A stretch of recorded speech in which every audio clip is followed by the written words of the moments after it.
Ladies and gentlemen, please welcome former United States Secretary of Housing and Urban Development, Dr. Ben Carson.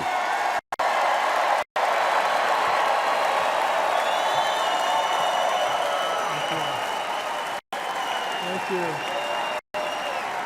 Thank you so much. Thank you. You know, Sarah Huckabee always says to me, I hate to follow you, but I think she turned the table on me tonight. I want to thank you all for being here and for being involved. Like many of you last week, I watched with horror as the events unfolded in that Pennsylvania field. I saw President Trump, a dear friend, escape death by mere inches, and my thoughts immediately turned to the book of Isaiah that says, "No weapon formed against you shall prosper."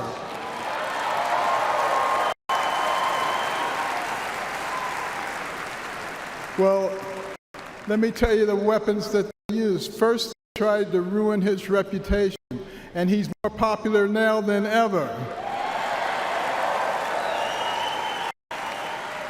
And then they tried to bankrupt him, and he's got more money now than he had before. And then they tried to put him in prison, and he's freer and has made other people free with him. And then last weekend they tried to kill him, and there he is over there alive and well.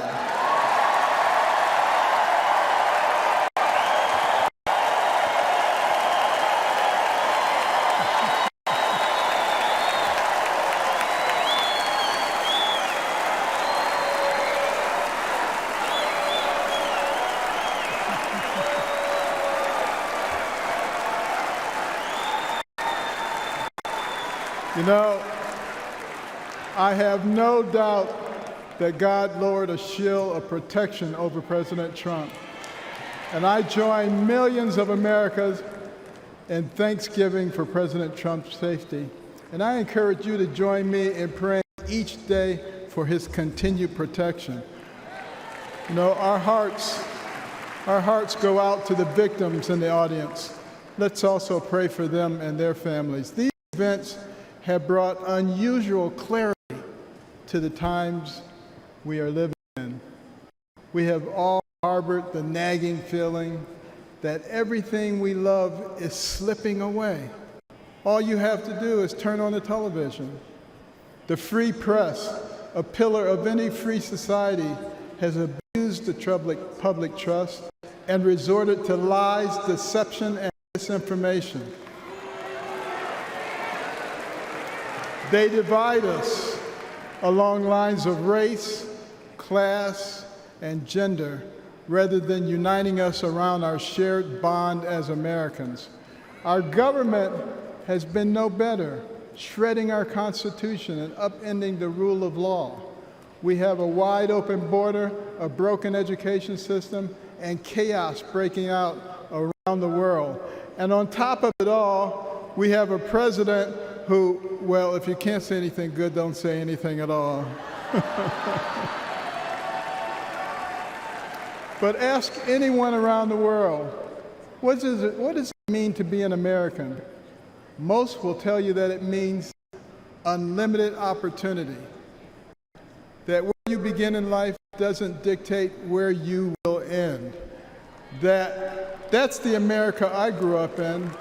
In no other country could a poor inner-city kid raised by a single mom make it to an Ivy League school, then to medical school, become a successful neurosurgeon, run for president, and eventually become a member of the president's cabinet.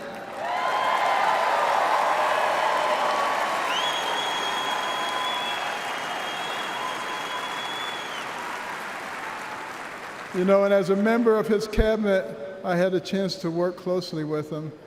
And I got to tell you, this is a man who is a gift to us as a nation.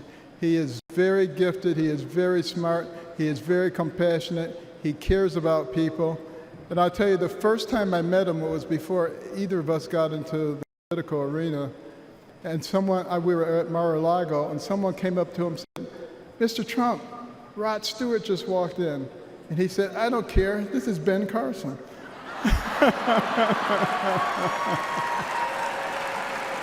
But I feel blessed that I've been able to live the American dream. But my story is moving further out of reach in America today. The lessons my mother taught me, like hard work and the value of well-rounded patriotic education and faith in God above all else, are being forced out of the public square. But we're all here today because we know we can bring these things back.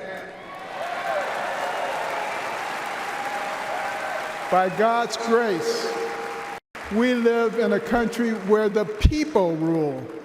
We have the power to choose the kind of nation we will be and the kind of men and women that will lead us.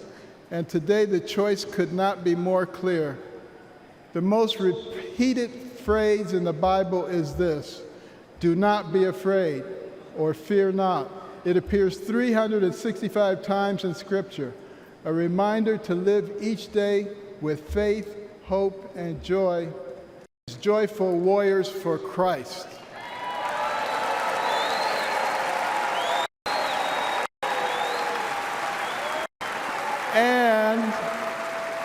And when God is with us, nobody can stand against us. With this assurance from the Almighty, even the face of evil itself cannot shake our resolve. We will keep fighting, we will keep praying, and by the grace of God, we will save our country and re-elect President Trump together with Vice President Vance this November. And I want you to remember this. In 1831, Alexis de Tocqueville came to America to study our nation because the Europeans were fascinated. They wanted to know, how could a nation barely 50 years old already compete with them on virtually every level? So he looked at our government, and he was duly impressed by our checks and balances and separation of powers. And then he looked at our business environment. He was duly impressed by how we encourage entrepreneurship and innovation. And he looked at our educational system, and he was blown away by the fact that he could find a mountain man in the middle of the woods who could read, who could tell him about the Declaration of Independence. But the thing that impressed him the most was when he went to our churches, and he heard those inspirational sermons from the pulpits that inspired a ragtag bunch of militiamen to defeat the most powerful army in the world and gave the American people a moral basis.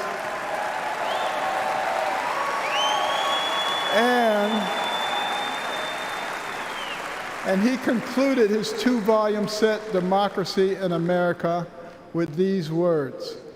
He said, "America is great because America is good. And if America ever ceases to be good, she will cease to be great. It is our job to make America good, and let's do this by re-electing President Trump so we can make America great." Thank you very much.